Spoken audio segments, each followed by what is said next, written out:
Et quand la tristesse arrive, je sais tu es là, toujours près de moi. Bonjour, Bonjour tout le monde. Bonjour Sylvain. Comment allez-vous? Bien, merci. Et vous? Aujourd'hui, ben oui, ça va bien. C'est la nouvelle saison de la Victoire de l'amour. On va commencer notre 19e année. Hey, tout beau, tout neuf. Tout beau, tout neuf. Bonjour, merci d'être... On est toujours Merci. au Résidence Soleil de Sainte-Julie. Merci de nous accueillir chez vous. Bonjour, bienvenue à votre émission. Aujourd'hui, j'espère qu'on se prépare à vivre une belle journée. J'ai des beaux invités qui sont avec nous, des gens qui sont d'une grande profondeur. Et aujourd'hui, comme je le disais à Sœur Angèle, c'est la nouvelle saison de la Victoire de l'amour. Et cette année, on s'est donné deux objectifs, deux choses que j'aimerais, Sœur Angèle, qu'on puisse travailler pendant toute l'année. La première, la gratitude. Être capable de dire au Seigneur merci pour tous ses bienfaits. Souvent, on demande, mais on oublie de dire merci. Et l'autre objectif qui est un peu plus difficile, parce que l'être humain, il aime ça, juger les autres qui sont pas comme lui, qui sont pas comme elle. Ben là, et on va essayer de suivre le conseil de Jésus. Ne jugez pas et vous ne serez pas jugés. On a du travail pour toute l'année quand on connaît l'être humain. Aujourd'hui, c'est bien, ça veut dire qu'on a du pain sur la planche. Aujourd'hui, on a la joie de recevoir à cette émission Monseigneur Christian Lépine, archevêque de Montréal. L'abbé Robert Jolicoeur sera avec nous. Linda Chapdelaine qui nous fait une chanson extraordinaire, ainsi que Miguel. Alors, je pense qu'on va passer de beaux moments. Et c'est aussi Monseigneur Lépine qui fera l'homélie. Je m'en vais le rejoindre immédiatement. Mais moderne. À tout à l'heure. On va passer d'une demi-heure. Ben non, c'est ce que je trouve. Bonjour, Monseigneur. Bonjour, M. Charlot. Merci d'être là. De vous rencontrer. Comme on est au début septembre, j'aimerais qu'on recule un petit peu dans le temps. Je sais que vous avez vécu les JMJ. La JMJ au Brésil, à Rio. Et comment ça s'est passé? Parlez-moi du pape François. J'aime beaucoup sur Facebook, les gens l'appellent beaucoup le pape de la tendresse. Je trouve ça tellement beau comme... Alors, disons que les jeunes étaient... La JMJ, c'est une rencontre mondiale de la jeunesse avec le pape, et le pape aime rencontrer.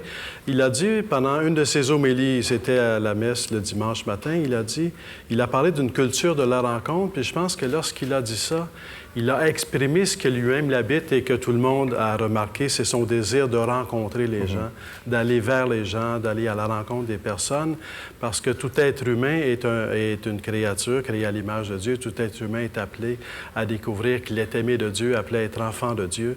Et je pense que, et de fait d'aller gratuitement à la rencontre des gens, il le communique très bien, puis je pense qu'il donne le désir à l'Église universelle de vivre ces temps de rencontre et d'aller vers les gens.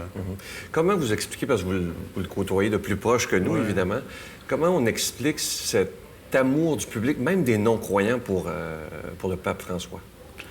Disons, je le connais dans le sens que je l'ai vu, mais lui, il ne m'a pas encore vu. Okay. Je faisais partie des 3 millions là, qui étaient à Rio. Alors, ceci dit, disons, j'interprète un peu à partir de ma foi, dans le sens que pour le croyant, pour le chrétien, Jésus-Christ nous apprend à aimer tout être humain pour ce qu'il est, du seul fait que c'est un être humain. Et ça, je pense qu'il le vit pleinement.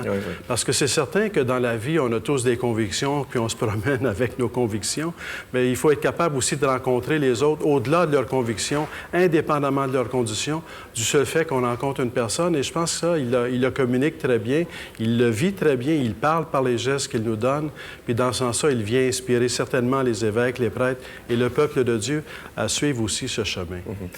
Je sais qu'on est dans un débat présentement au Québec au niveau du port des signes religieux. Quelle est votre réaction là-dessus?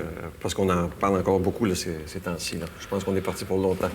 Me semble que la liberté religieuse, ça va dans les deux sens. Dans le sens que la liberté religieuse, ça veut dire qu'une Église n'a pas à imposer une religion. Donc, c'est la liberté religieuse, on s'adresse à la liberté.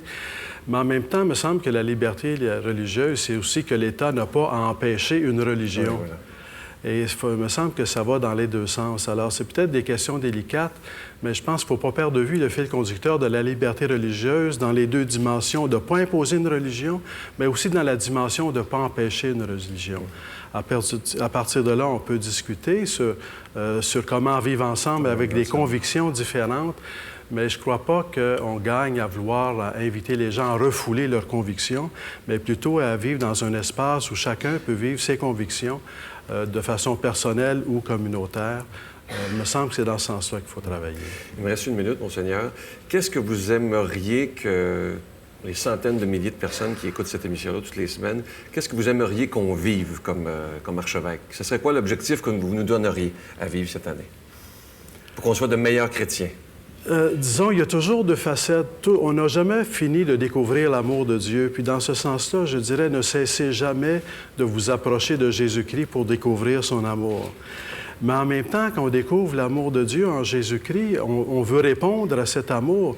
Donc, je dirais, laissez-vous toucher par l'appel à être disciple de Jésus-Christ. Mais pour être disciple de Jésus-Christ, il faut découvrir son amour. Alors, découvrir l'amour, marcher à la suite de Jésus-Christ, c'est simple, mais c'est le centre qu'il ne faut jamais quitter. Monseigneur, on va vous retrouver tantôt pour l'homélie. Merci de tout cœur. Et je vais vous offrir une très, très belle chanson. Monseigneur, et oui, évidemment, à vous tous qui écoutez, une chanson interprétée par Linda Chapdelaine, qui pour moi a une voix absolument magnifique. Écoutez bien les paroles, c'est un bel objectif pour l'année aussi. C'est dans Corinthiens, évidemment, « Si je n'ai pas l'amour ». Linda Chapdelaine.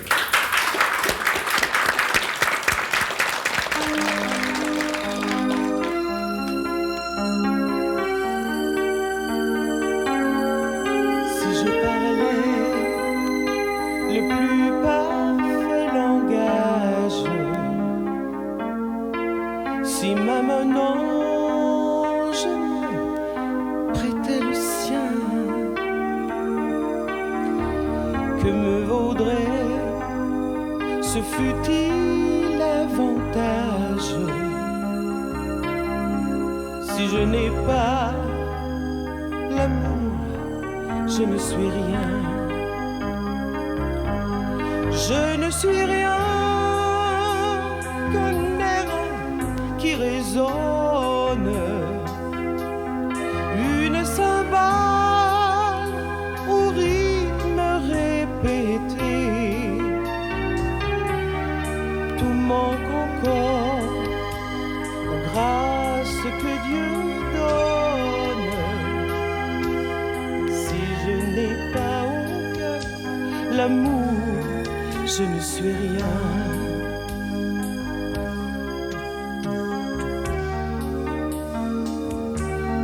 La charité se montre patiente et bienveillante à l'égard du prochain, n'est pas jalouse et non plus ne se vante, ne s'enfle pas d'orgueil et sans dédain, pleine d'égards, ne fait tort à personne, tout égoïste et chez elle écartée, point ne s'irrite, jamais ne soupçonne, éprouve l'injustice et veut la vérité. Que de douceur et de paix il apporte, car il excuse tout et il croit tout, tout il supporte et tout il espère, mettant son baume et son parfum partout. Les plus beaux dons disparaissent et meurent, mais cet amour vit en éternité. Quelques mérites en cela que je gagne. Sans cet amour, tout ne me servirait de rien. Sans cet amour, tout ne me servirait de rien.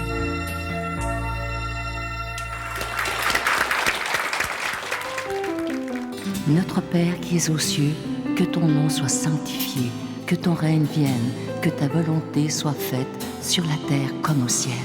Donne-nous aujourd'hui notre pain de ce jour. Pardonne-nous nos offenses, comme nous pardonnons aussi à ceux qui nous ont offensés.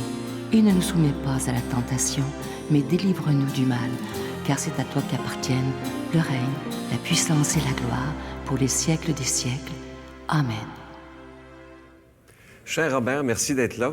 Bien oui. Tu es toujours là dans les moments importants. Ah, c'est ça, les amis fidèles. Oui. Écoute, Robert, comme on est au début de la saison, on a entendu Monseigneur Lépine.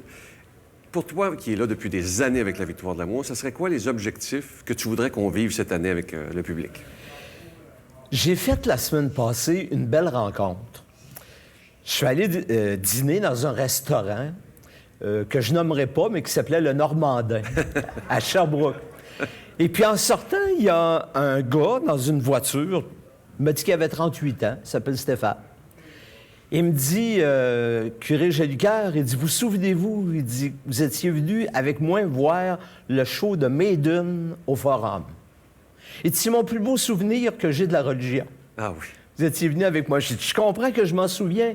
Ça m'avait pris une semaine à m'en remettre, tellement que j'avais mal aux oreilles d'avoir assisté à ce show rock-là. Il me dit, je voudrais te dire, il dit que je te regarde à la Victoire de l'amour. Puis la première chose qu'il m'a dit, j'aime ça, parce que c'est une émission où il n'y a pas d'endoctrinement. Ça, c'est vrai. Alors, j'aimerais ça, que ça continue, ça. On n'est pas là pour endoctriner les gens.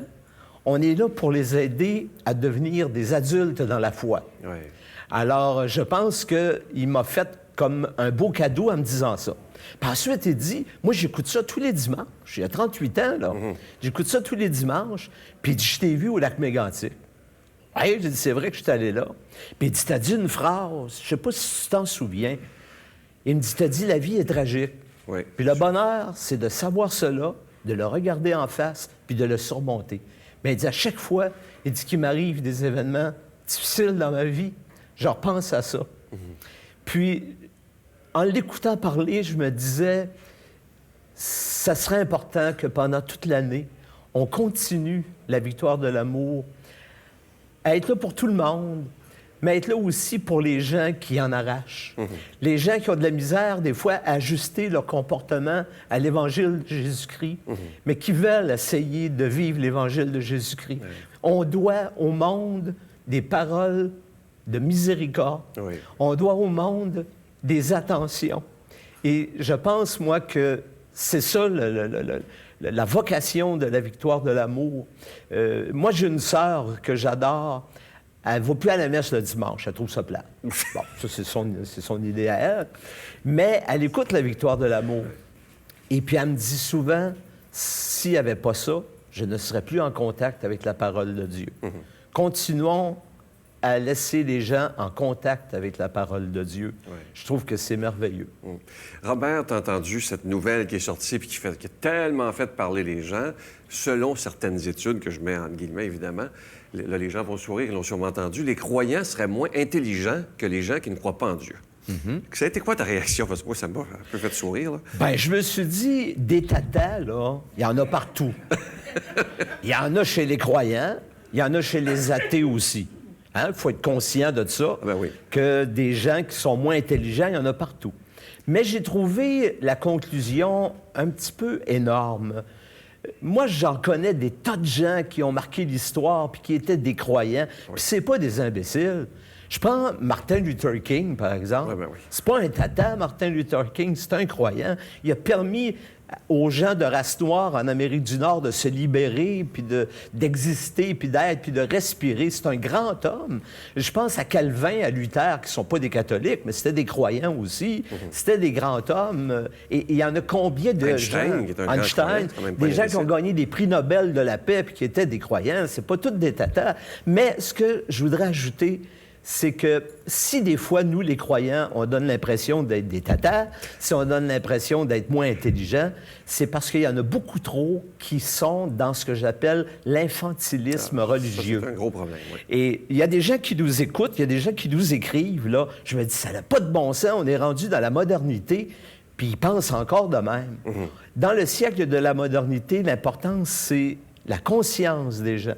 Nous, on est là pour éclairer la conscience des gens, les aider à devenir des adultes dans la foi. Et peut-être que des fois, on passe pour pas intelligent parce qu'on pardonne. Mais si on ne pardonnait pas sa terre, là, ça serait l'anarchie. Peut-être qu'on passe pour pas des intelligents parce qu'on aime même les gens qui nous font du mal. Peut-être qu'on passe pour pas intelligent parce qu'on vit les valeurs de l'Évangile, mais c'est le pari de Jésus de Nazareth. Puis je pense qu'il faudrait continuer à le prendre, ce pari-là. C'est le pari du cœur. Moi, je pense que je suis pas intelligent, mais j'ai l'intelligence du cœur. Voilà. Puis ça me permet d'avoir des espaces dans mon cœur pour des gens qui en arrachent. Écoute, je veux qu'on l'applaudisse, mais c'est tellement beau ce qu'il vient de dire. Merci, mon Robert. Merci de tout mon cœur. Merci beaucoup et bonne saison. Merci.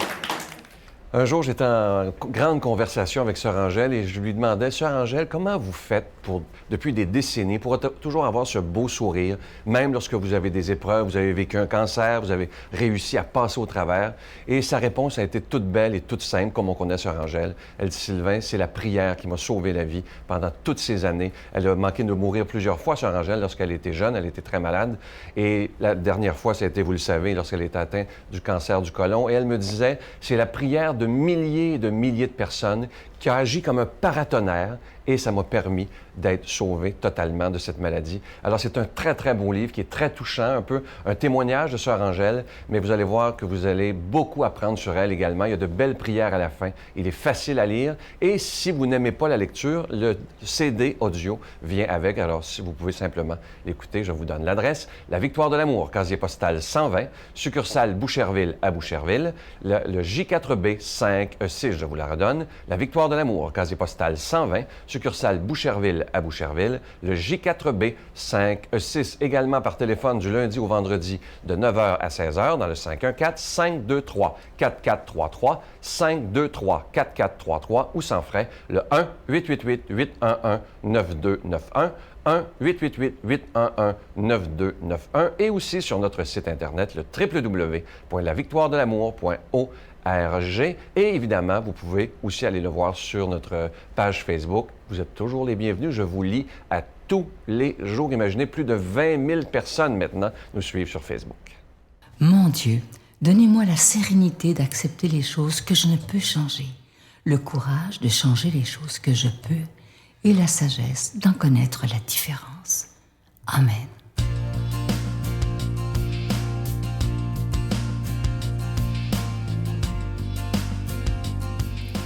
Évangile de Jésus-Christ selon saint Luc. De grandes foules faisaient route avec Jésus. Il se retourna et leur dit, « Si quelqu'un vient à moi sans me préférer à son père, sa mère, sa femme, ses enfants, ses frères et sœurs, et même à sa propre vie, il ne peut pas être mon disciple. Celui qui ne porte pas sa croix pour marcher derrière moi ne peut pas être mon disciple. Quel est celui d'entre vous qui veut bâtir une tour et qui ne commence pas par s'asseoir pour calculer la dépense et voir s'il a de quoi aller jusqu'au bout? Car s'il pose les fondations et ne peut pas achever, tous ceux qui le verront se moqueront de lui. Voilà un homme qui commence à bâtir et qui ne peut pas achever. Et quel est le roi qui part en guerre contre un autre roi et qui ne commence pas par s'asseoir pour voir s'il peut, avec 10 000 hommes, affronter l'autre qui vient l'attaquer avec 20 000. S'il ne le peut pas, il envoie, pendant que l'autre est encore loin, une délégation pour demander la paix. De même, celui d'entre vous qui ne renonce pas à tous ses biens ne peut pas être mon disciple. » Parole du Seigneur.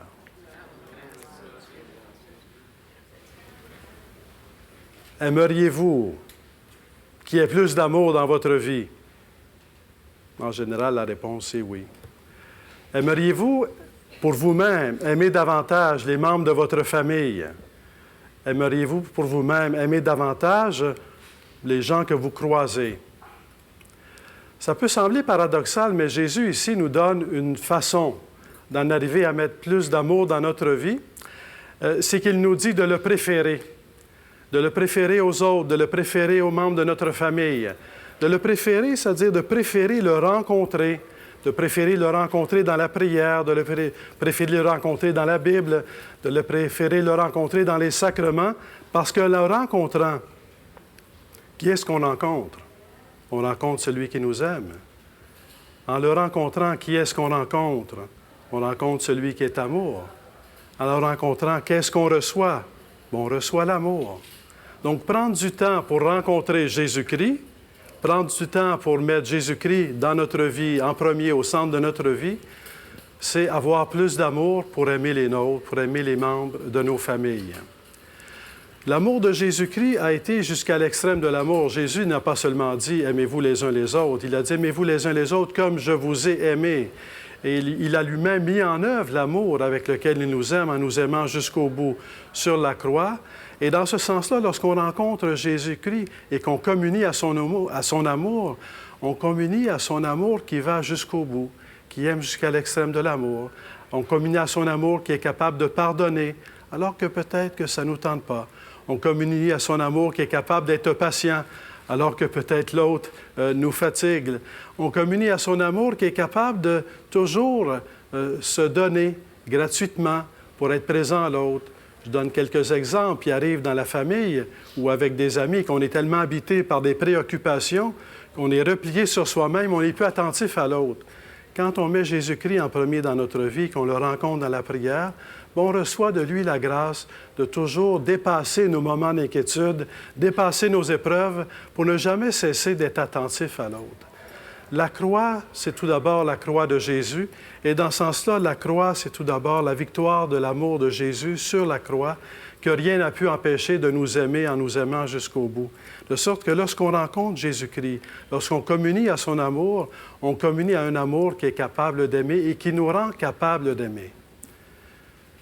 Voulez-vous aimer davantage les membres de vos familles? Dire oui à cette question, c'est se laisser toucher par le Seigneur qui nous appelle à être disciples, à marcher à sa suite, à le rencontrer, à aimer comme lui, à apprendre la gratuité. Un autre aspect dans la vie qui parfois limite l'amour en nous, ce sont les préoccupations matérielles. Il arrive dans les familles qu'il y a des tensions pour les questions matérielles. Quand on met Jésus-Christ en premier dans notre vie, on reçoit de lui toujours l'essentiel. Quel est l'essentiel? Ne pas laisser les préoccupations matérielles qui sont légitimes, mais ne pas les laisser abîmer les liens entre nous, ne pas les laisser briser l'amour en nous. Il peut arriver aussi dans notre vie que l'on souffre de solitude. Et encore une fois, si on met Jésus-Christ en premier dans notre vie, rencontrer Jésus-Christ dans la prière, recevoir l'amour de Jésus-Christ, c'est recevoir l'amour pour aller vers les autres. Parce que parfois, dans la solitude, on attend que les gens viennent à nous. Mais recevoir Jésus-Christ qui vient à nous, parce que lui, il vient toujours à nous, c'est recevoir de lui la force d'aller vers les autres et peut-être de s'apercevoir aussi, quand quelqu'un vient à nous, d'être disponible pour l'accueillir. Donc, je vous invite à croire en cet amour de Jésus-Christ. Je vous invite tout au long de l'année à croire en cette présence de Jésus-Christ dans votre vie, puis je vous invite à entendre cet appel de Jésus-Christ. Et en ce début d'année, je vous offre ma bénédiction afin que l'amour de Jésus-Christ porte des fruits dans votre vie. Et je bénis aussi toute l'année pour l'émission La Victoire de l'amour, pour qu'elle porte des fruits de bonté et de beauté dans le cœur du monde et dans le cœur des gens qui fréquentent cette émission. Et que Dieu vous bénisse au nom du Père et du Fils et du Saint-Esprit. Amen. Je vous salue Marie, pleine de grâce. Le Seigneur est avec vous. Vous êtes bénie entre toutes les femmes, et Jésus, le fruit de vos entrailles, est béni. Sainte Marie, Mère de Dieu, priez pour nous pauvres pécheurs, maintenant et à l'heure de notre mort. Amen.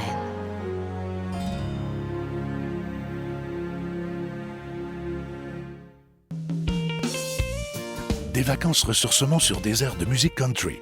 Pour la 19e année consécutive, la Victoire de l'amour vous invite à son ressourcement annuel à la Riviera Maya au Mexique, à l'hôtel Ocean Turquesa, du 17 janvier au 2 février 2014, en compagnie de Sœur Angèle, l'abbé Raymond Gravel, Sylvain Charon et en spectacle chanteur country Irvin Blais. Informations et réservations, voyage intermission au 514-288-6077 ou sans frais 1-800-465-3255. Bonjour, ici Irvin Blais. Je tiens à vous inviter à venir passer avec nous à Rivière-Amaya, au Mexique, 2 semaines de rêve. Pour s'amuser, être heureux, puis je vous y attends. Je veux que vous soyez avec nous autres.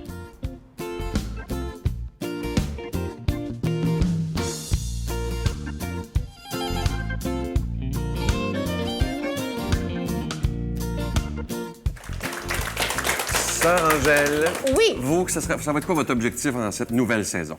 Moi, ma nouvelle saison, c'est que de plus en plus, il y a du monde qui nous écoute. Parce qu'évidemment, quand je les rencontre, ils me disent « Sœur Angèle, ça nous fait du bien. On a besoin d'entendre parler d'amour, pas rien que de guerre. Et moi, comme je suis une femme de paix, alors avec la victoire de l'amour, j'espère que dans cette année, vous soyez là avec nous et qu'on grandisse dans l'amour, sans juger. » Comme il disait. Ah, vous avez tout compris, Sœur Angèle. Et Monseigneur Lépine a dit tantôt, quand on n'était pas en ondes, il a dit une belle phrase. Il dit, de toute façon, on ne sera pas jugé sur l'intelligence, mais bien jugé sur l'amour. Ah, Ça, c'est tellement une belle phrase que Monseigneur a dit. Je vais vous souhaiter une belle journée, Sœur Angèle. Moi La semaine aussi. prochaine, c'est le lancement de quelque chose de tout à fait spécial. Je vous invite à être là. Je vous le dis, vous allez être bien, bien, bien surpris. Je vous souhaite une belle journée. Et on finit avec cette belle chanson qui s'appelle La victoire de l'amour. Et c'est une composition de Miguel Padilla. On écoute ça ensemble. À demain. Ouais, Bye-bye. bye-bye.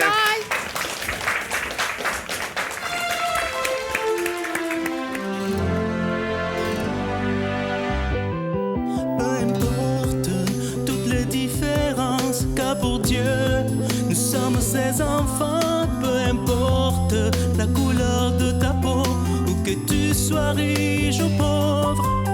Peu importe si dans ton passé t'as blessé ceux qui t'ont aimé. Peu importe si tu as trompé des gens qui ont cru en toi.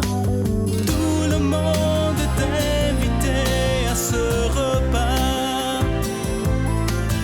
Tout le monde mangera à sa faim. C'est la fête, c'est la joie, c'est la victoire de l'amour. La victoire de l'amour, c'est la force de la foi. On a tous un rendez-vous dans les bras de Jésus. La victoire de l'amour, la victoire de la vie. On est tous des frères et sœurs dans la gloire du Seigneur. La victoire de l'amour, c'est la joie dans nos cœurs. On est tous des gagnants d'abondance et de gloire.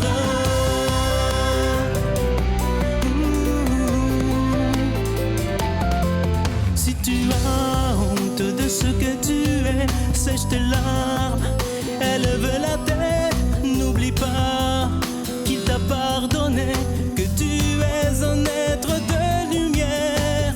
Tout le monde est invité à ce repas. Tout le monde mangera à sa faim. C'est la fête, c'est la joie, c'est la victoire de l'amour. La victoire de l'amour, c'est la force de la foi. On a tous un rendez-vous dans les bras de Jésus. La victoire de l'amour, la victoire de la vie. On est tous des frères et sœurs dans la gloire du Seigneur. La victoire de l'amour, c'est la joie dans nos cœurs. On est tous des gagnants d'abondance et de gloire. La victoire de l'amour, la victoire de l'amour.